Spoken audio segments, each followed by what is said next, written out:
Students, আমরা class 12 দেখবে political সায়েন্সের একটা সেশন দিয়ে দিয়েছি। এবার থেকে আমরা পলিটিক্যাল সায়েন্সটা পড়িয়ে দেবো, ঠিক আছে? দেখো আজকে প্রথম অধ্যায় আন্তর্জাতিক সম্পর্কের বিবর্তন এবং কয়েকটি ধারণা, ইভলিউশন অ্যান্ড সাম কি কনসেপ্টস অফ ইন্টারন্যাশনাল রিলেশনস। এটা আমরা বেশ কয়েকটা পারে পড়াবো। আজকে দেখো প্রথম পার্ট, আন্তর্জাতিক সম্পর্কের ধারণা, কনসেপ্ট অফ ইন্টারন্যাশনাল রিলেশন। দেখো সমাজ বিজ্ঞান সোশ্যাল সায়েন্স পরিবারের সর্বকনিষ্ঠ সদস্য হলো আন্তর্জাতিক সম্পর্ক। সমাজের অগ্রগতি সাধিত হওয়ার সঙ্গে সঙ্গে সামাজিক সম্পর্কের বিভিন্ন দিকের মধ্যে জটিলতা বৃদ্ধি পেতে থাকে। ফলে দর্শন, ইতিহাস, অর্থবিদ্যা, রাষ্ট্রবিজ্ঞান, রাজনৈতিক সমাজবিদ্যা প্রভৃতি শাস্ত্রের জন্ম ঘটে। এইসব শাস্ত্রের সমষ্টিকে বলা হয় সমাজবিজ্ঞান বা সোশ্যাল সায়েন্স।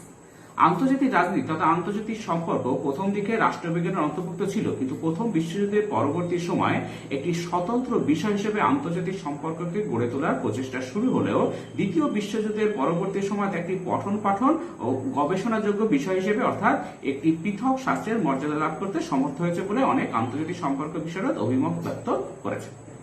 বর্তমানে কোন রাষ্ট্রই সম্পূর্ণ নয়। দেখো প্রত্যেকটা রাষ্ট্রেই এখন পৃথিবীটা একদম ছোট্ট জায়গায় পরিণত হয়ে গেছে, ঠিক আছে? এই যে গ্লোবালাইজেশনের যুগে প্রত্যেকটা রাষ্ট্রই কোনো না কোনো কারণের জন্য অন্য রাষ্ট্রের উপর নির্ভরশীল। একা সেই গ্রিকদের সেই নগর রাষ্ট্র কেউ নেই, এখন সব রাষ্ট্র বৃহৎ এবং তাদের সমস্যাও বৃহৎ। তাহলে একা একা কেউ থাকতে পারবে না। আন্তর্জাতিক সম্পর্ক খুব এখন একটা মানে রাজনীতির ক্ষেত্রে শুধু নয়, বিশ্ব ইতিহাসে শুধু নয়, হ্যাঁ, সমস্ত ভাবে মানুষের কল্যাণ সাধনের থেকে শুরু করে রাজনৈতিক সম্পর্কটা এখন খুব জটিল এবং এটা সম্পর্কে ধারণাও থাকতে হবে এবং এটা নিয়ে এখন খুব আলোচিত বিষয় আর কি।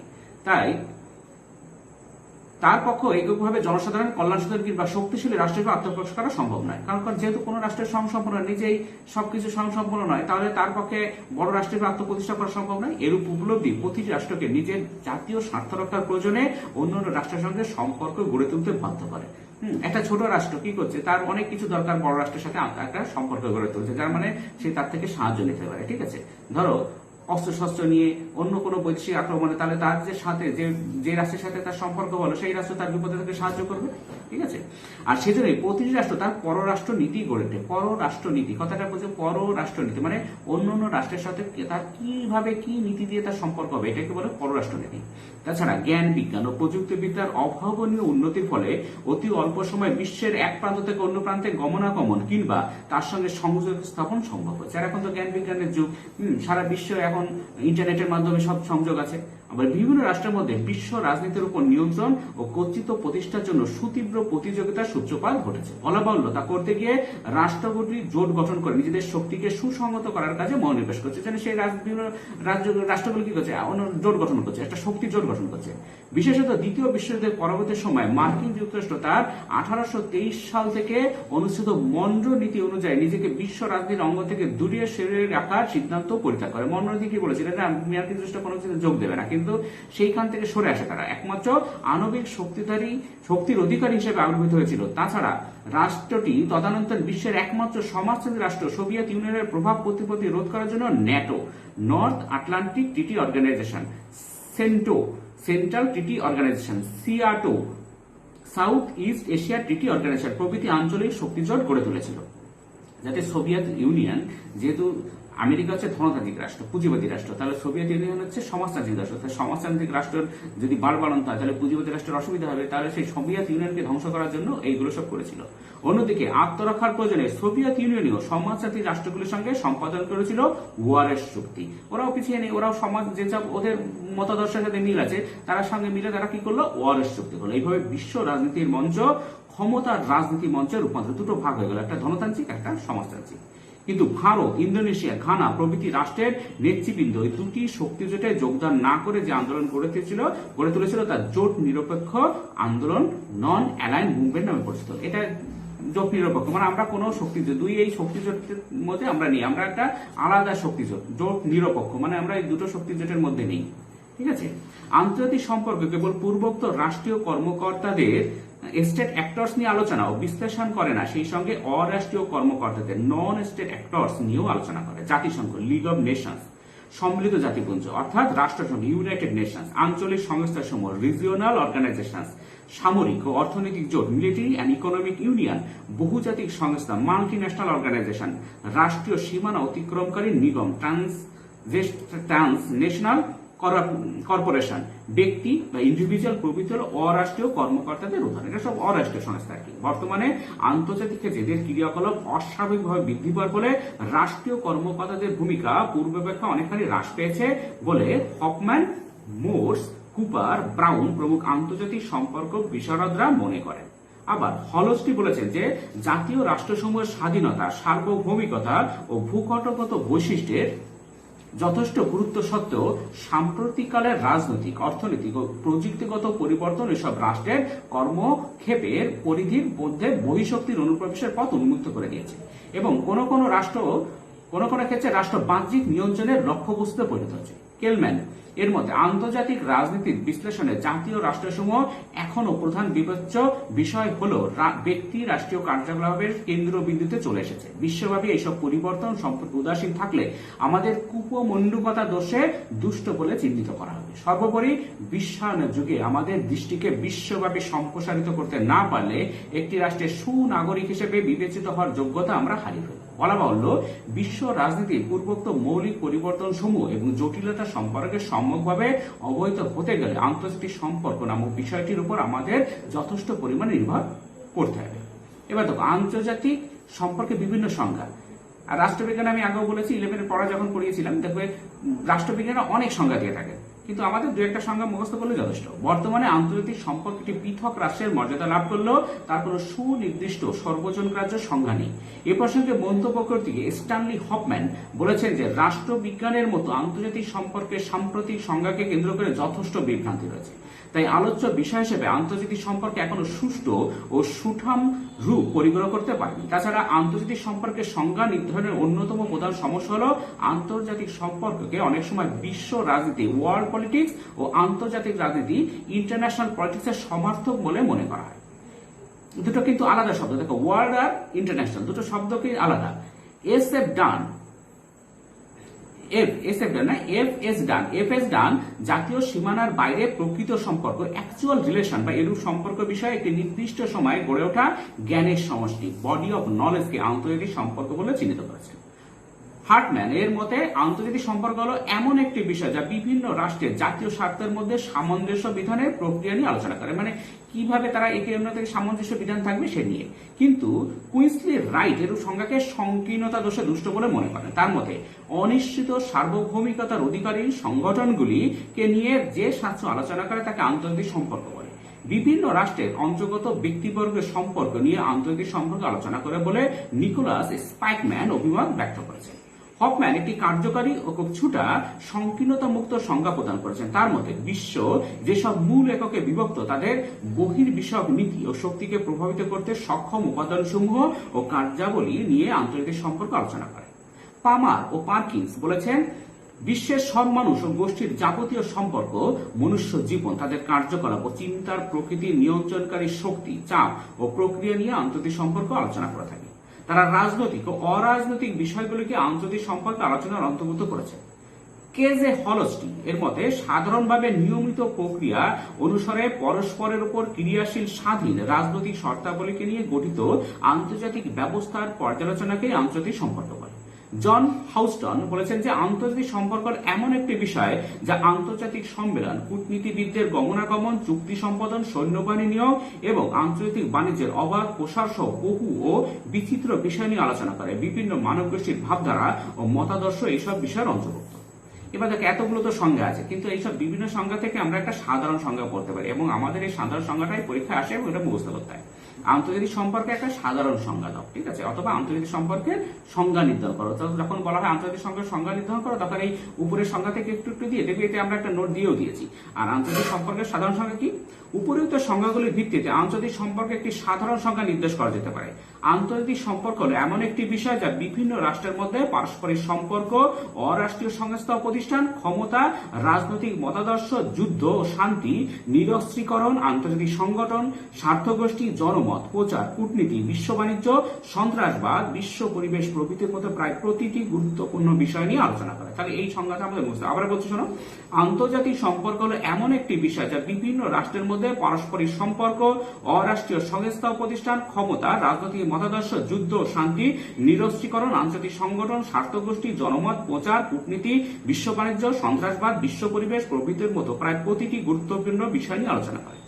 এবার দেখো আন্তর্জাতিক সম্পর্ক এবং আন্তর্জাতিক রাজনীতি, international relations and international politics. অনেক সময় আন্তর্জাতিক সম্পর্ককে আন্তর্জাতিক রাজনীতির সমর্থক বলে মনে করা হয়। এর ফলে আন্তর্জাতিক সম্পর্কের প্রকৃতি ও পরিধির প্রশ্নে বিভ্রান্তি সৃষ্টির যথেষ্ট সম্ভাবনা থাকে। হান্স মার্গেনথাউ তার সুবিখ্যাত গ্রন্থ পলিটিক্স অ্যামং নেশনস এ আন্তর্জাতিক সম্পর্কের ও পরিবর্তে আন্তর্জাতিক রাজনীতি অভিধাটি ব্যবহার করার ফলে এই বিভ্রান্তি যথেষ্ট পরিমাণে বৃদ্ধি পেয়েছে। কিন্তু পামার ও পার্কিন্স, হলস্টি, স্লেইজার প্রমুখ আন্তর্জাতিক সম্পর্ক এবং আন্তর্জাতিক রাজনীতির মধ্যে পার্থক্য নিরূপণ করেছে। আন্তর্জাতিক সম্পর্ক বলতে এমন একটি বিষয়কে বোঝায় যা বিভিন্ন রাষ্ট্রের পারস্পরিক সম্পর্কের বহুমুখী ও বিচিত্র বিষয়সহ সরকারি ও বেসরকারি এবং রাজনৈতিক ও অরাজনৈতিক যাবতীয় বিষয়ে তাত্ত্বিক আলোচনার সঙ্গে সঙ্গে সেগুলির প্রয়োগগত দিক নিয়ে আলোচনা করে। শুধু তত্ত্ব নয়, সেগুলোর প্রয়োগ, তাত্ত্বিক আলোচনা শুধু নয়, তার প্রয়োগ। কিন্তু এরূপ ব্যাপক অর্থে আন্তর্জাতিক রাজনীতিকে সংজ্ঞায়িত করা হয় না। রবার্ট পার্নেল এর মতে আন্তর্জাতিক রাজনীতি হলো এমন একটি বিষয় যা রাজনৈতিক মতানৈক্য, প্রতিযোগিতা, প্রতিদ্বন্দ্বিতা, দাবি ও রাষ্ট্রীয় সম্পর্কের পরিবর্তনের আকাঙ্ক্ষা থেকে উদ্ভূত ফলাফলের পর্যালোচনা করে। জাতীয় রাষ্ট্রের পররাষ্ট্রনীতি নির্ধারণকারী শক্তিসমূহের আলোচনাকে গ্রেসন কার আন্তর্জাতিক রাজনীতি বলে চিহ্নিত করেছেন। অনুরূপ মন্তব্য করেছেন কেজে হলস্টি।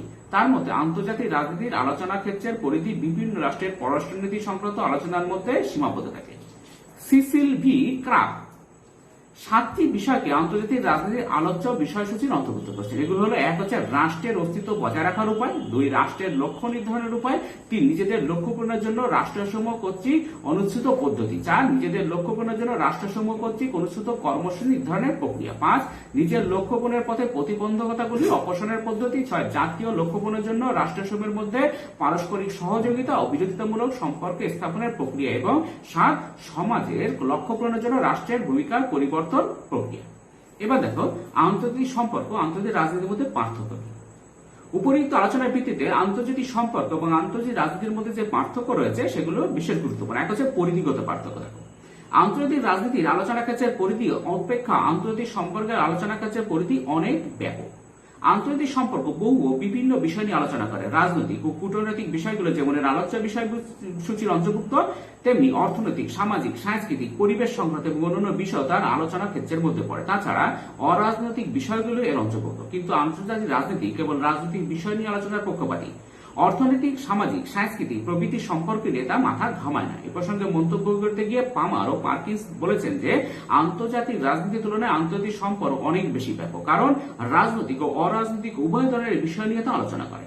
তারা আন্তর্জাতিক সমাজের রাজনীতিকে আন্তর্জাতিক রাজনীতি বলে চিহ্নিত করেছেন। হলস্টির মতে আন্তর্জাতিক সম্পর্ক পররাষ্ট্রনীতি থেকে শুরু করে রাজনৈতিক প্রক্রিয়া, আন্তর্জাতিক নীতিবোধ, আন্তর্জাতিক বাণিজ্য, আন্তর্জাতিক পর্যটন ও মানব জাতির কল্যাণ সাধনের নানাবিধ উপায় প্রভৃতি নিয়ে আলোচনা করে। কিন্তু সরকার কর্তৃক গৃহীত নীতি ও কর্মসূচির বাস্তবায়নের সঙ্গে সম্পর্কিত বিষয়গুলোকে আন্তর্জাতিক রাজনীতির বিচার বিশ্লেষণ করে থাকে। তাই পামার ও পার্কিন্স অত্যন্ত সঠিকভাবে আন্তর্জাতিক রাজনীতিকে আন্তর্জাতিক সম্পর্ক সূচির একটি অংশ বলে চিহ্নিত করেছে। আন্তর্জাতিক রাজনীতির সঙ্গে আন্তর্জাতিক সম্পর্কের পার্থক্য নিরূপণ করতে গিয়ে সিএ অলজার বলেছেন যে আন্তর্জাতিক সম্পর্ক বিভিন্ন রাষ্ট্রের মধ্যে সম্পর্ক, অর্থনীতি, আইন, যোগাযোগ ব্যবস্থা, সংগঠন, বিশ্বযুদ্ধ প্রভৃতির বিষয় নিয়ে আলোচনা করে। কিন্তু বিভিন্ন রাষ্ট্রের পারস্পরিক সম্পর্কের সঙ্গে সংশ্লিষ্ট বিষয়গুলি হলো আন্তর্জাতিক রাজনীতির বিবেচ্য বিষয়। তাই আন্তর্জাতিক রাজনীতিকে তিনি আন্তর্জাতিক সম্পর্কের একটি উপ আলোচনা ক্ষেত্র হিসেবে চিহ্নিত করেন। কি বলেছেন? আন্তর্জাতিক রাজনীতিকে আন্তর্জাতিক সম্পর্কে একটি উপ আলোচনা ক্ষেত্র হিসেবে চিহ্নিত করেছে। এবার দেখো আলোচনার বিষয়বস্তুগত ক্ষেত্রে পার্থক্য। বাস্তববাদী তত্ত্ব, রিয়ালিস্টিক থিওরির প্রবক্তা মার্গেনথাউ আন্তর্জাতিক রাজনীতি বলতে মূলত ক্ষমতার লড়াইকে বোঝাতে চেয়েছেন। অন্যভাবে বলা যায় আন্তর্জাতিক রাজনীতি বলতে প্রধানত বিভিন্ন রাষ্ট্রের মধ্যে ক্ষমতা কেন্দ্রিক প্রতিদ্বন্দ্বিতা, বিরোধ ও সংঘর্ষ নিয়ে আলোচনা করে। কিন্তু আন্তর্জাতিক সম্পর্ক বলতে সহযোগিতা ও প্রতিযোগিতা, শত্রুতা ও মিত্রতা, সংঘর্ষ, সমন্বয় প্রভৃতিকে বোঝায়, সবকিছুকে নিয়ে বোঝায় আর কি। বস্তুত বিভিন্ন রাষ্ট্রের মধ্যে প্রতিযোগিতা, প্রতিদ্বন্দ্বিতা, সংঘর্ষ নিয়ে আন্তর্জাতিক সম্পর্ক যেমন আলোচনা করে, তেমনি রাষ্ট্রগুলির মধ্যে পারস্পরিক সহযোগিতা, মিত্রতা ও সমন্বয় সাধনের বিষয়গুলো তার আলোচ্য বিষয়বস্তুর অন্তর্ভুক্ত। শুধু বিরোধ নয়, সহযোগিতা বিষয়। সুতরাং বিভিন্ন রাষ্ট্রের মধ্যে পারস্পরিক সম্পর্কের কোন কোন দিক আলোচনা করা হবে তা নিয়ে আন্তর্জাতিক সম্পর্কের সঙ্গে আন্তর্জাতিক রাজনীতির যথেষ্ট পার্থক্য রয়েছে। সুতরাং বলা যায় আন্তর্জাতিক সম্পর্কে আলোচ্য বিষয়বস্তু যথেষ্ট ব্যাপক হলেও আন্তর্জাতিক রাজনীতির বিষয়বস্তু সংকীর্ণ গণ্ডির মধ্যে আবদ্ধ। তবে এই কথা সত্য যে আন্তর্জাতিক রাজনীতি আন্তর্জাতিক সম্পর্কের একটি অংশ বলে বিবেচিত হলেও এই অংশটিকে আন্তর্জাতিক সম্পর্কের সর্বপ্রধান ও সর্বাপেক্ষা গুরুত্বপূর্ণ অংশ হিসেবে চিহ্নিত করা যায়। এবার দেখো একটি স্বার্থ হিসাবে আন্তর্জাতিক সম্পর্কের বিকাশ, development of international relations as a discipline. জ্ঞানার্জন ও গবেষণার কেন্দ্র হিসেবে গড়ে ওঠা বিশ্ববিদ্যালয়গুলি পঠন পাঠনের উপযোগী বিষয়গুলিকে পৃথক শাস্ত্র ডিসিপ্লিন হিসেবে স্বীকৃতি দান করে। এরূপ বিভাজনের উদ্দেশ্য হল প্রতিটি শাস্ত্রের মাধ্যমে সংশ্লিষ্ট বিষয়গুলিকে বিশেষিত জ্ঞান স্পেশালাইজড নলেজ অর্জন করা। তিনটি উপাদানে একটি শাস্ত্র গড়ে ওঠে, যেমন এক হচ্ছে একটি সুস্পষ্ট ক্রিয়া কেন্দ্র অর্থাৎ ফোকাস, একটা ফোকাস থাকবে, একগুচ্ছ প্রতিষ্ঠান, আর কি থাকবে চিন্তা ভাবনার ঐতিহ্য। যে কোনো শাস্ত্রের উৎপত্তি ও বিকাশের ক্ষেত্রে তিনটি উপাদানের বিশেষ গুরুত্বপূর্ণ ভূমিকা থাকে। আন্তর্জাতিক সম্পর্কের ক্ষেত্রে এই কথা প্রযোজ্য। প্রথম বিশ্বযুদ্ধের পূর্ব পর্যন্ত আন্তর্জাতিক সম্পর্ক কি ছিল দেখো। একটি শাস্ত্র হিসেবে আন্তর্জাতিক সম্পর্ক প্রথম বিশ্বযুদ্ধ 1914 থেকে 18, খুব পরীক্ষা এসে কিন্তু প্রথম বিশ্বযুদ্ধ 1914 থেকে 18 আর কি, পর থেকে বিকাশ লাভ করলো। প্রাচীনকাল থেকে আন্তঃরাষ্ট্র সম্পর্ক নিয়ে ভাবনা চিন্তা শুরু হয়েছিল। প্রাক শিল্প বিপ্লব পর্বে আন্তর্জাতিক সম্পর্ক, যে শিল্প বিপ্লব হয়েছিল শিল্প বিপ্লবের পরে আগে আর কি, প্রাচীন ভারত, চীন, গ্রিস প্রভৃতি দেশের পণ্ডিতরা আন্তঃরাষ্ট্র সম্পর্ক বিষয়ে সাধারণ তত্ত্ব গড়ে তুলতে সচেষ্ট হয়েছিলেন। প্লেটো, অ্যারিস্টটল প্রমুখ গ্রিক দার্শনিকদের রচনা এই সম্পর্কে বিক্ষিপ্ত কিছু আলোচনা লক্ষ্য করা গেল। প্রখ্যাত গ্রিক ইতিহাসবিদ থুসিডাইডস এর হিস্ট্রি অফ পেনিসিয়ান ওয়ার বা পেশিয়ান ওয়ার আর কি, হিস্ট্রি অফ পেনিসিয়ান ওয়ার নামক গ্রন্থটি আজও আন্তর্জাতিক সম্পর্কের ছাত্রছাত্রী ও গবেষকদের কাছে ধ্রুপদী সাহিত্য বলে বিবেচিত, মানে এটা তাদের খুব দরকার আর কি। ইতালীয় রাষ্ট্রচিন্তাবিদ নিকোলা ম্যাকিয়াভেলি রচিত দ্য প্রিন্স এর পররাষ্ট্র নীতি প্রণয়ন ও রাষ্ট্র পরিচালনা সংক্রান্ত বিষয়ে যথেষ্ট গুরুত্বপূর্ণ আলোচনা রয়েছে। তাছাড়া বিশ্ব শান্তি রক্ষার জন্য যে আন্তর্জাতিক সংগঠনের কথা বলা হয়ে থাকে সেগুলি সম্পর্কে প্রাথমিক আলোচনা লক্ষ্য করা যায় দাঁতে, ডি মোনার্কিয়াতে, দাঁতের যে আছে ডি মোনার্কিয়া সেখানে। এছাড়াও Pierre Dubois, Emeric Cruce, William Penn, Hobbes, Locke, Bentham, Kant প্রমুখের রচনায় আন্তর্জাতিক সম্পর্ক বিষয়ে কিছু কিছু আলোচনা লক্ষ্য করা যায়। তবে ওইসব আলোচনা সুসংবদ্ধ করা হয়নি। আবার আন্তর্জাতিক আইন সম্পর্কে আলোচনা করেছেন গ্রোটিয়াস, ফুফেন্ডর্ফ প্রমুখ। তবে কৌটিল্যের অর্থশাস্ত্রকে আন্তর্জাতিক সম্পর্কের উপর অন্যতম শ্রেষ্ঠ রচনা বলে চিহ্নিত করা হয়। ইউরোপে নবজাগরণ, রেনেসাঁস এবং সংস্কার আন্দোলন, রিফরমেশন মুভমেন্ট খণ্ডকেন্দ্রিক রাষ্ট্রের উদ্ভবকে ত্বরান্বিত করেছিল। এরূপ রাষ্ট্র আন্তর্জাতিক রাজনীতির ক্ষেত্রে একটি সক্রিয় একক, অ্যাক্টিভ ইউনিট বা কর্মকর্তা, অ্যাক্টর হিসেবে ভূমিকা পালন করতে থাকে। পরবর্তী সময়ে 30 বর্ষব্যাপী যুদ্ধের অবসান ঘটানোর উদ্দেশ্যে ইউরোপের রাষ্ট্রপ্রধান ও কূটনীতিবিদরা 1648 সালে ওয়েস্টফেলিয়াতে একটি বৈঠকে সমবেত হন। অনেক আলাপ আলোচনার পর তারা একটি চুক্তি সম্পাদনের মাধ্যমে সেই যুদ্ধের অবসান ঘটান। ওই যুদ্ধটি ওয়েস্টফেলিয়া চুক্তি নামে পরিচিত। চুক্তি স্বাক্ষরিত হওয়ার পর তারা ঘোষণা করে যে ইউরোপের রাজন্যবর্গ পবিত্র রোমান সাম্রাজ্যের নির্দেশ মেনে নিতে আর বাধ্য থাকবে না, রোমান এম্পায়ার শেষ আর কি। এর ফলে বিভিন্ন রাষ্ট্রের রাজনৈতিক স্বাতন্ত্র্য স্বাধীনতার স্বীকৃতি লাভ করে এবং আধুনিক জাতীয় রাষ্ট্র প্রতিষ্ঠার পথ উন্মুক্ত হয়ে যায়। এবার দেখো শিল্প বিপ্লবের পরবর্তী আন্তর্জাতিক সম্পর্ক। পরবর্তী সময়ে ইউরোপের শিল্প বিপ্লব ঘটার ফলে বিদেশ থেকে কাঁচামাল সংগ্রহ, শিল্পজাত দ্রব্য বিক্রয়ের জন্য বিদেশের বাজার দখল করা অত্যন্ত জরুরি হয়ে পড়ে। এমত অবস্থায় ইউরোপের শিল্প সমৃদ্ধ দেশ রাষ্ট্রগুলি বিদেশি বাজার দখলের প্রতিযোগিতা অবতীর্ণ হয়, একে অপরের বিরুদ্ধে যুদ্ধ করতে বিন্দুমাত্র দ্বিধা করতে না। দেখো প্রথম দিকে ইংল্যান্ডের শিল্প বিপ্লব, ইংল্যান্ডের শিল্প বিপ্লবের ফলে সেই শিল্পের জন্য প্রয়োজনীয় কাঁচামাল দরকার, তাহলে সেই কাঁচামাল কোথা থেকে সংগ্রহ করবে? ওরা কি করলো? ঔপনিবেশ স্থাপন শুরু করে দিল, সেখান থেকে কাঁচামাল নিয়ে শিল্প উৎপাদন করলো। আবার কি করলো? শিল্পে প্রচুর সেই সময় এমন জিনিসপত্র আবিষ্কার হওয়া শুরু করলো, কলকারখানা এত বাড়লো, গ্রাম থেকে শ্রমিক কৃষকরা সব দলে এসে শ্রমিক হতে শুরু করলো, কারখানাগুলোতে কাজ করতে শুরু করলো, উৎপাদন এবং বৃদ্ধি পেলো। সেই উৎপাদন জিনিসপত্র বেচবে কোথায়? তখন কি হলো? তারা বিভিন্ন জায়গায় উপনিবেশ স্থাপন করে সেই জিনিসপত্র বিক্রয়ের বাজার তৈরি করলো। এবার ইংল্যান্ড যখন এরকম করলো, এবার অন্য কিছু দেশ আছে যারা কিন্তু তাদের শিল্প হয়নি, তারা তাদের সম্মান রক্ষার জন্য, তারা যদি বাইরের দেশকে দখল করতে পারে, উপনিবেশ স্থাপন থাকে, সেটা সম্মান বৃদ্ধি, এই উদ্দেশ্যে আবার উপনিবেশ দখল করা শুরু করলো। এরপর কি জার্মানি অনেক শেষে হলো। এবার জার্মানি দেখলো যে সবাই তো দখল করে নিয়েছে, তাহলে আমরা কি করি? এবার ওরা সেই লোকের যেগুলো দখল করা সেইগুলোতে যুদ্ধ লড়াই করে সেইগুলো দখল করার চেষ্টা করলো। ভূখণ্ড তো আর বাড়ছে না, উপনিবেশ তো আর বাড়ছে না, সেই উপনিবেশ নিয়ে কাড়াকাড়ি, মানে ইউরোপের দেশগুলো সব দ্বন্দ্ব, সব তারা এই যে আমাদের এশিয়া, আফ্রিকা, ল্যাতিন আমেরিকা, এইসব অনুন্নত যেসব ছিল তাদের উপরে সব এই উপনিবেশগুলো সব স্থাপন করতে শুরু করলো। এবার কি করলো, তারা একে অপরের মধ্যে যুদ্ধ করতো, বিন্দুমাত্র দ্বিধা করতো না। ও আধুনিক অস্ত্রসজ্জা সজ্জিত শক্তিশালী সাম্রাজ্যবাদী রাষ্ট্রগুলি যুদ্ধের ভীতি প্রদর্শনের মধ্যে অপেক্ষিত কম শক্তিশালী রাষ্ট্রগুলিকে বিরোধের মীমাংসা করে নিতে বাধ্য করত। এভাবে গোপন কূটনীতির সূত্রপাত ঘটেছিল। বেনথাম তার প্রিন্সিপালস অফ ইন্টারন্যাশনাল ল নামক গ্রন্থে গোপন কূটনীতির স্বরূপ চমৎকারভাবে উদ্ঘাটন করেছিল। 19 শতকের একেবারে শেষ থেকে প্রথম বিশ্বযুদ্ধের শুরু পর্যন্ত সময়কালে আন্তর্জাতিক সম্পর্ক বিষয়ে কিছু কিছু নতুন ভাবনা চিন্তার অবস্থিতি লক্ষ্য করা যায়। মার্কিন যুক্তরাষ্ট্রের উইসকনসিন বিশ্ববিদ্যালয়ের রাষ্ট্রবিজ্ঞান বিভাগের অধ্যাপক পল রেইন্স তার একটি পুস্তকে জাতীয়তাবাদ, জাতীয় সাম্রাজ্য, জার্মান সাম্রাজ্যের রাজনীতি, চীনের সমস্যা প্রভৃতির উপর আলোকপাত করেছেন। চীনকে কি করেছিল, একদম খন্ড খন্ড করেছিল। তোমরা পড়েছো নিচু ক্লাসে, চীনকে তরমুজের মতো খন্ড খন্ড করে নিয়েছিল তারা। হ্যাঁ, আবার আন্তঃসম্পর্কের বিকাশে 1909 সালে নরমান অ্যানজেল এর সুবিখ্যাত গ্রন্থ দ্য গ্রেট ইলিউশন এর কথা বিশেষভাবে উল্লেখ করতে হয়। এই গ্রন্থে তিনি যুদ্ধের অসারতা প্রমাণের সঙ্গে সঙ্গে পররাষ্ট্রনীতি সংক্রান্ত আলোচনার ব্যাপারে আগ্রহ সৃষ্টির কাজে আত্মনিয়োগ করেছিলেন। এতদ সত্ত্বেও বলা যেতে পারে প্রথম বিশ্বযুদ্ধের পূর্ব পর্যন্ত আন্তর্জাতিক সম্পর্কের বিষয়ে কোনো সুনির্দিষ্ট ও সুশৃঙ্খল আলোচনা ও বিশ্লেষণের উপস্থিতি লক্ষ্য করা যায়নি। এ বিষয়ে মন্তব্য করতে গিয়ে জিমান বলেছেন যে প্রথম বিশ্বযুদ্ধের ভয়াবহ ও মর্মান্তিক ঘটনার পূর্বে আন্তর্জাতিক সম্পর্ক বিষয়ে শিক্ষাদানের কোনো ব্যবস্থা যেমন ছিল না, তেমনি সে সম্পর্কে সচেতন আলোচনা যৎসমন্বয় হয়েছে। যদি এরকম আলোচনা থাকতো তাহলে হয়তো বা পশ্চিমটি এড়ানো যেত। এটাই দুটি বিশ্বযুদ্ধের মধ্যবর্তী সময় আন্তর্জাতিক সম্পর্কের বিকাশ দেখো। প্রথম বিশ্বযুদ্ধ চলাকালে এবং তার পরিসমাপ্তির পর থেকে দ্বিতীয় বিশ্বযুদ্ধের রণদামামা বেজে ওঠার পূর্ব পর্যন্ত সময়কালে আন্তর্জাতিক সম্পর্কের বিষয়ে সুশৃঙ্খল ও অর্থবহ আলোচনা ও কার্যকলাপ অনুষ্ঠিত হয়। তার ফলে পঠন পাঠন উপযোগী একটি সাক্ষ্য হিসেবে আন্তর্জাতিক সম্পর্ক আত্মপ্রকাশ করে। এরূপ ঘটনার পিছনে যেসব কারণ ছিল সেগুলোর মধ্যে উল্লেখযোগ্য এক হচ্ছে জনমনে প্রথম বিশ্বযুদ্ধের সর্বগ্রাসী ধ্বংসের বিরূপ প্রতিক্রিয়া। মানুষ দেখলো যে যুদ্ধ কি বিরাট ছাপ ফেলতে পারে আর কি। প্রথম বিশ্বযুদ্ধের বিভীষিকা, নৃশংসতা এবং বিপুল সংখ্যক মানুষের জীবনহানি ও সম্পত্তির অভাবনীয় ক্ষয়ক্ষতি সাধারণ মানুষকে শান্তিকামী করে তোলে। সর্বগ্রাসী ধ্বংসলীলা যুদ্ধের যৌক্তিকতা সম্পর্কে মানুষের মনকে গভীরভাবে নাড়া দিয়েছিল। তারা যুদ্ধকে চিরবিদায় জানাবার দাবিতে সোচ্চার হয়ে উঠেছিল। যুদ্ধের জন্য গোপন কূটনীতিকে দায়ী করে তার বিরুদ্ধে জনমত গঠনের জন্য প্রচার নেমেছিল 1914 সালে লন্ডনে প্রতিষ্ঠিত ইউনিয়ন অব ডেমোক্রেটিক কন্ট্রোল নামে একটি সংগঠন। তাদের প্রধান দাবি ছিল পররাষ্ট্র নীতি নির্ধারণ ও রূপায়ণ হচ্ছে জনগণের নিয়ন্ত্রণ প্রতিষ্ঠা। জনগণ ঠিক করবে, এরকম গোপন চুক্তি চলবে না আর কি। আন্তর্জাতিক সম্পর্কের বিকাশে লেনিন ও উইলসনের অবদান। ওই পর্বে আন্তর্জাতিক সম্পর্কের বিকাশে লেনিন ও উইলসন এর অবদান বিশেষভাবে স্মরণীয়। 1917 সালের 8ই নভেম্বর গৃহীত হয়েছিল লেনিনের শান্তির জন্য অনুশাসন বা ডিক্রি অন পিস।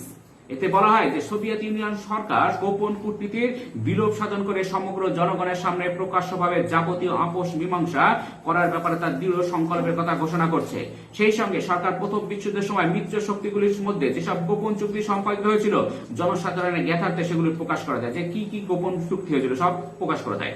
এর ফলে মিত্র শক্তির ভণ্ডামির মুখোশ খুলে পড়ে এবং পররাষ্ট্রনীতির উপর গণতান্ত্রিক নিয়ন্ত্রণ প্রতিষ্ঠার দাবিতে বিভিন্ন দেশের জনসাধারণ সোচ্চার হয়ে ওঠে। এরপর 1918 সালের 8ই জানুয়ারি মার্কিন রাষ্ট্রপতি উইলসন কংগ্রেসের মানে মার্কিন আইনসভা, কংগ্রেস হচ্ছে মার্কিন আইনসভা আর কি, সম্মুখে উত্থাপিত তার 14 দফা প্রস্তাব 14 পয়েন্টসে সর্বপ্রকার গোপন কূটনীতির অবসান, অস্ত্র নিয়ন্ত্রণ, আন্তর্জাতিক সংগঠনের মাধ্যমে সকলের নিরাপত্তা সুনিশ্চিতকরণ, ওই সংগঠনের সব দেশকে এমনকি পরাজিত জার্মানি ও অন্য দেশগুলি এমনকি ভিন্ন মতাদর্শে বিশ্বাসী সোভিয়েত ইউনিয়ন সমাজতান্ত্রিক সেজন্য বলছে ভিন্ন মতাদর্শী সম মর্যাদা প্রদান প্রভৃতির কথা ঘোষণা করেন। প্রথম বিশ্বযুদ্ধের পরিসমাপ্তি ঘটার পর বিশ্ব শান্তি ও নিরাপত্তা রক্ষা এবং বিভিন্ন দেশের মধ্যে মৈত্রী সম্পর্ক গড়ে তোলার উদ্দেশ্যে প্রতিষ্ঠিত হয় জাতিসংঘ নামক একটি আন্তর্জাতিক প্রতিষ্ঠান। এবার দেখো বিভিন্ন দেশে বিশ্ববিদ্যালয়ের বিভাগ সমমতাদর্শী গোষ্ঠী এবং কেন্দ্রসমূহের প্রতিষ্ঠান। বিশ্বের বিভিন্ন দেশের বিশ্ববিদ্যালয়ে আন্তর্জাতিক সম্পর্কের বিষয়ে শিক্ষাদান ও গবেষণার জন্য বিভাগ, ডিপার্টমেন্ট এবং সমমতাদর্শী গোষ্ঠী ও কেন্দ্র প্রতিষ্ঠিত হয়। এক্ষেত্রে ওয়েলসের শিল্পপতি ও লোকহিতৈষী ডেভিড ডেভিস এর উদ্যোগে ও অর্থানুকূল্যে ওয়েলস বিশ্ববিদ্যালয় 1919 সালে আন্তর্জাতিক রাজনীতির উইড্রো উইলসন চেয়ার নামে একটি বিশেষ প্রফেসর পদ গড়ে তোলা হয়। ওই প্রচেষ্টা ছিল আন্তর্জাতিক সম্পর্কে একটি পৃথক শাস্ত্র হিসেবে সচেতনভাবে গড়ে তোলার প্রথম প্রয়াস। একই বছরে মার্কিন যুক্তরাষ্ট্রে জর্জটাউন বিশ্ববিদ্যালয়ের Edmund A Wallace school of foreign service গঠিত হওয়ার পর আন্তর্জাতিক সম্পর্ক একটি প্রাতিষ্ঠানিক স্বীকৃতি পাঠ্য বিষয়ের মর্যাদা লাভ করে, মানে প্রতিষ্ঠান স্বীকৃতি পায় আর কি। এরপর 1923 লন্ডন অফ স্কুল ইকোনমিক্স এ আন্তর্জাতিক সম্পর্ক বিষয়ের চেয়ার অর্থাৎ বিশেষ প্রফেসর পদ স্থাপন করা হয়। 1924 সালে গঠিত হয় দক্ষিণ ক্যালিফোর্নিয়া বিশ্ববিদ্যালয়ের আন্তর্জাতিকতা সম্পর্কে সমমতাদর্শী গোষ্ঠী। এবং 1930 সালে অক্সফোর্ড বিশ্ববিদ্যালয়ে আন্তর্জাতিক সম্পর্ক বিষয়ে চেয়ার অর্থাৎ বিশেষ প্রফেসর পদে স্থাপিত। এগুলো সব বিশেষ শুরু হয়ে যায় সমস্ত বিশ্ববিদ্যালয় একে একে। ওই পর্বের অন্যতম উল্লেখযোগ্য ঘটনা হলো কেবল আন্তর্জাতিক সম্পর্কের পঠন পাঠন ও গবেষণার উদ্দেশ্যে 1927 সালে সুইজারল্যান্ডের জেনেভাতে প্রতিষ্ঠিত হয় graduate institute of international studies. এখানে বিশ্বের মধ্যে সর্বপ্রথম আন্তর্জাতিক সম্পর্ক বিষয়ে পিএইচডি ডিগ্রি দেওয়া শুরু হয়। এবার সবাই আন্তর্জাতিক সম্পর্ক বিষয়ে পড়াশোনা শুরু করে আর কি। আন্তর্জাতিক সম্পর্কে চিন্তন কেন্দ্রের ভূমিকা। আন্তর্জাতিক সম্পর্কে চিন্তন কেন্দ্র থিঙ্ক ট্যাঙ্কস পঠন পাঠনযোগ্য একটি বিষয় হিসেবে আন্তর্জাতিক সম্পর্কে গড়ে তোলার ক্ষেত্রে বিশেষ গুরুত্বপূর্ণ ভূমিকা পালন করেছিল। এইভাবে 1910 সালে প্রতিষ্ঠিত Carnegie Endowment for International Peace, 1920 সালে প্রতিষ্ঠিত Royal Institute of International Affairs এবং এর শাখা হিসেবে 1934 সালে প্রতিষ্ঠিত হয় যথাক্রমে Australian Institute of International Affairs এবং New Zealand Institute of International Affairs. আবার আন্তর্জাতিক সম্পর্ক বিষয়ে পঠন পাঠনের উদ্দেশ্যে 1934 সালে লন্ডনে প্রতিষ্ঠিত হয় নিউ কমনওয়েলথ ইনস্টিটিউট এবং পরবর্তী সময়ে নাম পরিবর্তন রাখা হয় London institute of world affairs. এইভাবে দুটি বিশ্বযুদ্ধের মধ্যবর্তী সময়ে একটি সাক্ষ্য হিসেবে আন্তর্জাতিক সম্পর্ক যথেষ্ট পরিমাণে বিকাশ লাভ করে। এবার দেখো দ্বিতীয় বিশ্বযুদ্ধের পরবর্তী সময়ে আন্তর্জাতিক চিন্তন কেন্দ্রের ভূমিকা। দ্বিতীয় বিশ্বযুদ্ধের পরবর্তী সময় আন্তর্জাতিক সম্পর্কের বিকাশে শিক্ষা বিষয়ক সাময়িক পত্রিকাগুলি মতোই অনেকগুলি পেশাগত সংগঠন গুরুত্বপূর্ণ ভূমিকা পালন করেছিল। 1946 সাল থেকে Australian journal of International affairs প্রথম প্রকাশের সময়ের নাম ছিল অস্ট্রেলিয়ান আউটলুক, এর কথা উল্লেখ করা বিশেষভাবে করা যায়। আবার আইসা বিসা মতো পেশাগত সংস্থাগুলিও আন্তর্জাতিক সম্পর্কের বিকাশে যথেষ্ট ভূমিকা পালন করেছে। 1959 সালে আমেরিকা কেন্দ্রিক ইন্টারন্যাশনাল স্টাডিজ অ্যাসোসিয়েশন বা আইসা পুরো নাম কি? আমেরিকা কেন্দ্রিক কি পুরো নাম? ইন্টারন্যাশনাল স্টাডিজ অ্যাসোসিয়েশন বা আইএসএ আর কি প্রতিষ্ঠিত হয়। আইসা আন্তর্জাতিক সম্পর্কের উপর বিভিন্ন সম্মেলন, আলোচনা সভা প্রভৃতি অনুষ্ঠানের পাশাপাশি international studies quarterly, international studies review, international studies perspectives, foreign policy analysis প্রভৃতি গুরুত্বপূর্ণ সাময়িক পত্র নিয়মিতভাবে প্রকাশ করে চলেছে। অনুরূপভাবে 1975 সালে প্রতিষ্ঠিত হয় ব্রিটিশ ইন্টারন্যাশনাল স্টাডিজ অ্যাসোসিয়েশন বা বিসা। তোমাদের প্রশ্ন আসবে বিসা কি? British international studies association. এই সংগঠনও আইসার মতো আন্তর্জাতিক সম্পর্ক উপর বিভিন্ন সম্মেলন, আলোচনা চক্র প্রভৃতি সংগঠিত করার বা সংগঠন করা ছাড়াও 1975 সালে থেকে রিভিউ অব ইন্টারন্যাশনাল স্টাডিজ এবং ইন্টারন্যাশনাল স্টাডিজ টুডে বুলেটিন প্রকাশ করে চলেছে। এভাবে আন্তর্জাতিক সম্পর্ক একটি পঠন পাঠনযোগ্য শাস্ত্র হিসেবে আত্মপ্রতিষ্ঠা করার পথে দ্রুত এগিয়ে চলেছে। এবার দেখো আন্তর্জাতিক সম্পর্কের বিকাশে আন্তর্জাতিক সংগঠনগুলির ভূমিকা কি। আন্তর্জাতিক সম্পর্কের বিকাশে যে দুটি আন্তর্জাতিক সংগঠন গুরুত্বপূর্ণ ভূমিকা পালন করে সেগুলো হচ্ছে এক হচ্ছে জাতিসংঘ এবং দুই হচ্ছে সম্মিলিত জাতিপুঞ্জ। দেখো জাতিসংঘ ও আন্তর্জাতিক সম্পর্ক। প্রথম বিশ্বযুদ্ধের পর জাতিসংঘ লিগ অব নেশনস এবং দ্বিতীয় বিশ্বযুদ্ধের পর সম্মিলিত জাতিপুঞ্জ ইউনাইটেড নেশনস নামে দুটি আন্তর্জাতিক সংগঠন প্রতিষ্ঠিত হয়। একটি স্বার্থ হিসেবে আন্তর্জাতিক সংগঠন যাতে গড়ে উঠতে পারে সে ব্যাপারে ওই দুটি সংগঠনের ভূমিকা বিশেষভাবে উল্লেখযোগ্য। জাতিসংঘ লন্ডন, মাদ্রিদ ও প্রাগে পঠন পাঠন সংক্রান্ত তিনটি আন্তর্জাতিক সম্মেলন আহ্বান করেছিল। ওই সব সম্মেলন আহ্বানের মুখ্য উদ্দেশ্য ছিল আন্তর্জাতিক সম্পর্কের মধ্যে একটি গুরুত্বপূর্ণ বিষয়কে বিশ্ববিদ্যালয়গুলির পঠন পাঠনের ক্ষেত্রে একটি পৃথক শাস্ত্র হিসেবে গড়ে তোলা। জিমানের মতে ওই সম্মেলনগুলি একথা স্বীকার করে নিয়েছিল যে তদানীন্তন বিশ্ব পরিস্থিতিতে পৃথকীকরণযোগ্য এমন বহু বিষয় রয়েছে যেগুলি আন্তর্জাতিক সম্পর্কের অন্তর্ভুক্ত হতে পারে। সম্মেলনে সমবেত প্রতিনিধিবৃন্দ বিভিন্ন বিশ্ববিদ্যালয় কিংবা বিশ্ববিদ্যালয় তুল্য প্রতিষ্ঠানগুলিতে আন্তর্জাতিক সম্পর্কের পঠন পাঠন অবিলম্বে শুরু করার উপর বিশেষ গুরুত্ব আরোপ করেছিলেন।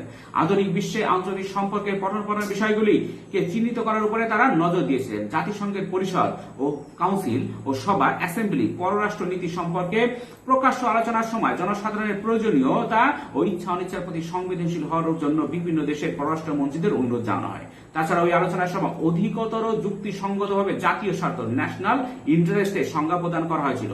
উদীয়মান আন্তর্জাতিক সমাজের স্বার্থের সঙ্গে প্রতিটি রাষ্ট্রের জাতীয় স্বার্থের পারস্পরিক সম্পর্ক গড়ে তোলার উপর জোর দেওয়া হয়। এসবের ফলে পররাষ্ট্রনীতির উপর গণতান্ত্রিক নিয়ন্ত্রণের পথ প্রশস্ত হয়েছিল। দুটি বিশ্বযুদ্ধের মধ্যবর্তী সময় বিভিন্ন দেশে পররাষ্ট্রনীতি নির্ধারণের ক্ষেত্রে জনসাধারণের অংশগ্রহণ ক্রমান্বয়ে বৃদ্ধি পেতে থাকে।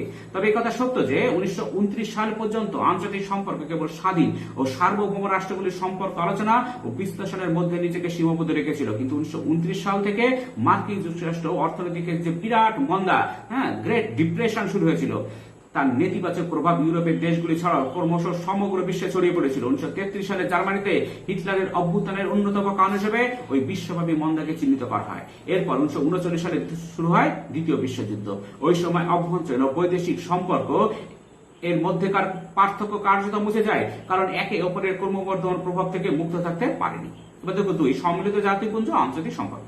দ্বিতীয় বিশ্বযুদ্ধের ব্যাপকতা, মারণাস্ত্রের অভিনবত্ব, ধ্বংসলীলা, অগণিত মানুষের প্রাণনা সমগ্র বিশ্বকে পুনরায় শান্তিকামী করে তোলে। সেই সঙ্গে বিভিন্ন দেশের রাজনৈতিক নেতৃবৃন্দ ভবিষ্যতে বিশ্ব বিধ্বংসী যুদ্ধের হাত থেকে মানুষকে রক্ষা করার উদ্দেশ্যে 1945 সালের 24 অক্টোবর আনুষ্ঠানিকভাবে প্রতিষ্ঠা করেন সম্মিলিত জাতিপুঞ্জ, যা রাষ্ট্রসংঘের নামেও পরিচিত। প্রশ্ন আসে, রাষ্ট্রসংঘ কবে গঠিত হয়? 1945 সালের 24 অক্টোবর আনুষ্ঠানিকভাবে প্রতিষ্ঠা করেন সম্মিলিত জাতিপুঞ্জ, যা রাষ্ট্রসংঘের নামেও পরিচিত। দ্বিতীয় বিশ্বযুদ্ধের পরবর্তী সময়ে সাম্রাজ্যবাদী শক্তিগুলো দুর্বল হয়ে পড়লে এশিয়া ও আফ্রিকা মহাদেশের উপনিবেশগুলি একের পর এক স্বাধীনতা লাভ করতে থাকে। এরূপ পরিবর্তিত বিশ্ব পরিস্থিতিতে আন্তর্জাতিক সম্পর্কের পঠন পাঠনের প্রয়োজনীয়তা বিশেষভাবে অনুভূত হয়। এ বিষয়ে সম্মিলিত জাতিপুঞ্জ অগ্রণী ভূমিকা পালন করতে এগিয়ে আসে। সম্মিলিত জাতিপুঞ্জের অন্যতম বিশেষজ্ঞ সংস্থা ইউনেস্কো পুরো নাম তোমাদের পরীক্ষা আসে, United Nation Educational, Scientific and Cultural Organization, UNESCO. এবং 1948 সালের সেপ্টেম্বর মাসে ফ্রান্সের রাজধানী প্যারিসে বিভিন্ন দেশের রাষ্ট্রবিজ্ঞানীদের একটি সম্মেলন আহ্বান করে। ওই সম্মেলনে প্যারিস সম্মেলন, প্যারিস কনফারেন্স নামে পরিচিত, ওই সম্মেলনে আন্তর্জাতিক সম্পর্ককে রাষ্ট্রবিজ্ঞানের একটি গুরুত্বপূর্ণ শাখা হিসেবে স্বীকৃতি প্রদান করা হয়। সম্মেলনে 3টি বিষয়কে আন্তর্জাতিক সম্পর্কের আলোচনার ক্ষেত্রে অন্তর্ভুক্ত করা হয়। এগুলো হচ্ছে, 1 হচ্ছে আন্তর্জাতিক রাজনীতি, 2 আন্তর্জাতিক সংগঠন এবং 3 আন্তর্জাতিক আইন। দেখো, বিভিন্ন তাত্ত্বিক ধারা আন্তর্জাতিক সম্পর্ক। আন্তর্জাতিক সম্পর্কের বিকাশে কয়েকটি গুরুত্বপূর্ণ তাত্ত্বিক ধারার অবদান রয়েছে। এইসব ধারাকে নিম্নলিখিত কয়েকটি ভাগে ভাগ করা আলোচনা যেতে পারে। 1 হচ্ছে আদর্শবাদ। আন্তর্জাতিক সম্পর্কের প্রাথমিক পর্যায়ে অর্থাৎ দুটি বিশ্বযুদ্ধের মধ্যবর্তী সময় উড্রো উইলসনের চিন্তা ভাবনাকে কেন্দ্র করে যে ধারাটি গড়ে ওঠে তা আদর্শবাদ, আইডিয়ালিজম নামে পরিচিত। ওই ধারার প্রবক্তারা আন্তর্জাতিক ক্ষেত্রে কতগুলো আইনগত নৈতিক নীতি গড়ে তোলার উপর বিশেষ গুরুত্ব আরোপ করেছিলেন। ওইসব নীতির ভিত্তিতে বিভিন্ন রাষ্ট্রের পারস্পরিক সম্পর্ক নির্ধারিত হবে বলে তারা মনে করতেন। একটি শান্তিপূর্ণ নতুন বিশ্ব ব্যবস্থা গড়ে তোলা ছিল তাদের লক্ষ্য, যে আর কোনো যুদ্ধ চাই না, আমরা একটা নতুন এমন একটা ব্যবস্থা চাই যে শান্তি প্রতিষ্ঠা হবে। তাই আন্তর্জাতিক আইন, জাতিসংঘের মতো আন্তর্জাতিক সংগঠন ও প্রতিষ্ঠান প্রভৃতিকে আন্তর্জাতিক সম্পর্কের আলোচ্য বিষয়বস্তুর অন্তর্ভুক্ত বলে তারা ঘোষণা করেছিলেন। Alfred Zimmern, Philip Noel Baker, James T Shotwell, Norman Angell, Lowes Dickinson, Nicholas Murray Butler প্রমুখ হলেন আন্তর্জাতিক সম্পর্কে আদর্শবাদী ধারার প্রধান প্রবক্তা। বাস্তববাদ। দ্বিতীয় বিশ্বযুদ্ধ শুরু হলে আন্তর্জাতিক সম্পর্কে আদর্শবাদী তত্ত্বের অবাস্তবতা প্রমাণিত হয়। এমন অবস্থায় আন্তর্জাতিক রাজনীতিতে বাস্তববাদী রিয়ালিস্ট দৃষ্টিভঙ্গিতে বিচার বিশ্লেষণ করার জন্য হ্যান্স মার্গেনথাউ, কেনেথ টমসন, রেম আরো প্রমুখ এগিয়ে আসেন। মার্গেনথাউ তার মতে অন্যান্য রাজনীতির মতো আন্তর্জাতিক রাজনীতি হলো রাষ্ট্রসমূহের মধ্যে ক্ষমতার লড়াই। তিনি ক্ষমতাকে কেন্দ্র করে জাতীয় রাষ্ট্রসমূহের মধ্যেকার দ্বন্দ্ব বা বিরোধকে আন্তর্জাতিক রাজনীতির বিষয়বস্তু হিসেবে চিহ্নিত করেন। বাস্তববাদী তত্ত্বের প্রবক্তারা রাষ্ট্রগুলিকে আন্তর্জাতিক রাজনীতির সক্রিয় ভূমিকা পালন করে অর্থাৎ কর্মকর্তা হিসেবে চিহ্নিত করেন। তার মতে ক্ষমতা, সাম্রাজ্যবাদ, কূটনীতি, রাজনৈতিক মতাদর্শ, শক্তিসাম্য, আন্তর্জাতিক নৈতিকতা, বিশ্ব জনমত, আন্তর্জাতিক আইন, রাষ্ট্রের সার্বভৌমিকতা, আন্তর্জাতিক সংগঠন প্রভৃতি হল আন্তর্জাতিক রাজনীতির আলোচ্য বিষয়ের অন্তর্ভুক্ত। ভৌতবাদ। বাস্তববাদী রাষ্ট্রকেন্দ্রিক রাজনীতির বিরোধিতা করে ভৌতবাদী গোষ্ঠীর আবির্ভাব ঘটে। এই গোষ্ঠীর মতে আন্তর্জাতিক ব্যবস্থার কর্মকর্তা কেবল রাষ্ট্রই নয়, সেই সঙ্গে নানা ধরনের অরাষ্ট্রীয় কর্মকর্তাও রয়েছে। আন্তর্জাতিক সম্পর্ক এসব সক্রিয় ভূমিকা পালনকারীদের কার্যকলাপ, পারস্পরিক সম্পর্ক প্রভৃতি নিয়ে আলোচনা করে। রবার্ট কিওহেন, জোসেফ নাই প্রমুখ ছিলেন ভৌতবাদী গোষ্ঠীর প্রধান প্রবক্তা। এবার 4 আচরণবাদ। দ্বিতীয় বিশ্বযুদ্ধের পরবর্তী সময় আন্তর্জাতিক সম্পর্ককে বিজ্ঞানসম্মত পদ্ধতিতে বিচার বিশ্লেষণের জন্য আচরণবাদী বা বৈজ্ঞানিক পদ্ধতি অনুসরণকারী গোষ্ঠীর আবির্ভাব ঘটে। ওই গোষ্ঠী অর্থনীতি, মনস্তত্ত্ব, সমাজবিদ্যা, নৃবিদ্যা প্রভৃতির অনুসৃত পদ্ধতি ও গবেষণার ফলাফলের ভিত্তিতে আন্তর্জাতিক সম্পর্ককে বিশ্লেষণ করার পক্ষপাতী।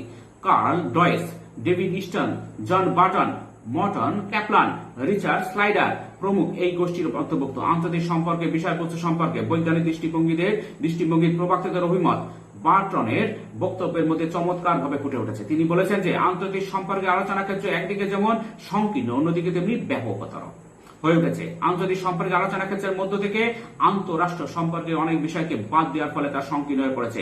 ওইসব বিষয় নিয়ে বর্তমানে বিভিন্ন প্রতিষ্ঠান এবং নিরস্ত্রীকরণ ও সমরবিদ্যা বিষয়ে বিশেষজ্ঞরা আলোচনা করেন। আবার আন্তর্জাতিক সম্পর্কে সেসব দেশের জাতীয় নীতিসমূহ নিয়ে আলোচনা করে, যেগুলি অন্যান্য রাষ্ট্রকে প্রভাবিত করতে সক্ষম। এদিক থেকে বিচার করে বলা যায় আন্তর্জাতিক সম্পর্ক, জাতীয় আন্তর্জাতিক রাজনীতি, আচরণগত সংবেদনশীলতা, পরিবর্তনের দাবি, সিদ্ধান্ত গ্রহণ প্রক্রিয়া প্রভৃতি বিষয়ে আলোচনা করে।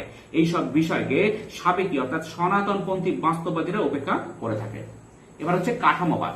আন্তর্জাতিক সম্পর্কে আলোচ্য বিষয়বস্তু সম্পর্কে কাঠামোবাদ নামে একটি নতুন দৃষ্টিভঙ্গির অবস্থা লক্ষ্য করা যায়। মার্ক্স দ্বারা প্রভাবিত হয়ে এই দৃষ্টিভঙ্গির প্রবক্তারা বাস্তববাদের মতো বিশ্ব রাষ্ট্রকে বিশেষ গুরুত্বপূর্ণ কর্মকর্তা হিসেবে চিহ্নিত করেন। তবে বাস্তববাদের সঙ্গে এদের পার্থক্য রয়েছে। এদের মতে তথাকথিত জাতীয় স্বার্থ নামে একটি রাষ্ট্র আন্তর্জাতিক ক্ষেত্রে যেসব নীতি অনুসরণ করে সেগুলি আসলে ওই রাষ্ট্রের প্রভুত্বকারী শ্রেণীর স্বার্থ রক্ষার উপযোগী নীতি ছাড়া আর কিছুই নয়।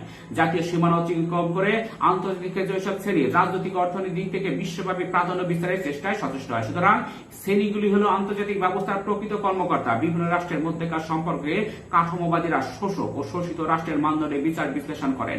এস ব্রুকাই, আদ্রে গুন্দর ফ্রাঙ্ক, ইমানুয়েল ওয়ালাস্টাইন, টি স্কোশ পল, ওয়াল্টার রডনি, সামির আমিন প্রমুখ হলেন কাঠামোবাদের প্রধান প্রবক্তা।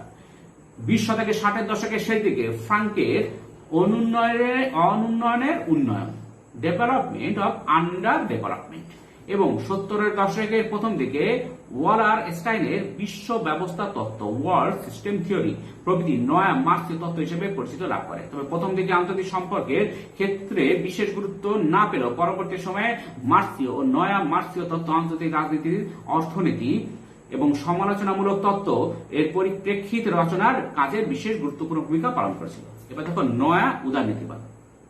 তোমাদের প্রশ্ন আসে নয়া উদারনীতিবাদ কি? বিগত শতকে 60-এর দশকের মাঝামাঝি সময় থেকে মার্কিন যুক্তরাষ্ট্র ও পূর্বতন সোভিয়েত ইউনিয়নের মধ্যে ক্ষমতার লড়াইয়ের অবসান ঘটলো। অর্থনৈতিক ও মতাদর্শগত ক্ষেত্রে প্রতিদ্বন্দ্বিতা কম বেশি চলতে থাকে। তা সত্ত্বেও ওই সময় ব্যবসা বাণিজ্য, যোগাযোগ, প্রযুক্তিগত প্রভৃতির ক্ষেত্রে বিভিন্ন দেশের মধ্যে, বিশেষত পশ্চিম ইউরোপীয় দেশগুলোর মধ্যে আঞ্চলিক সংহতি গড়ে ওঠে। এর ফলে উলসনীয় আদর্শগততার সাবেক উদারনীতিবাদ গুরুত্ব হারিয়ে ফেলে। এমন অবস্থায় বৈজ্ঞানিক পদ্ধতিতে আন্তর্জাতিক সম্পর্কের তত্ত্ব রচনার প্রয়োজনীয়তা উদারনীতিবাদীরা স্বীকার করে নেন। পরিবর্তিত এই উদারনীতিবাদকে নয়া উদারনীতিবাদ, নিও লিবারালিজম নামে চিহ্নিত করা হয়। লক্ষণীয় বিষয় হলো নয়া উদারনীতিবাদ সাবেক উদারনীতিবাদের মূল বিষয়গুলিকে মেনে নিয়ে আন্তর্জাতিক ব্যবস্থার পরিবর্তনের সঙ্গে সামঞ্জস্য রক্ষা করে শান্তি, মানব কল্যাণ ও ন্যায় বিচার প্রতিষ্ঠার পথকে অধিকতর সুগম করেছে। পিটার হাস, রবার্ট কেওহান, জোসেফ নাই, জেমস রোজেনাউ প্রমুখ হলেন নয়া উদারনীতিবাদের প্রধান প্রবক্তা।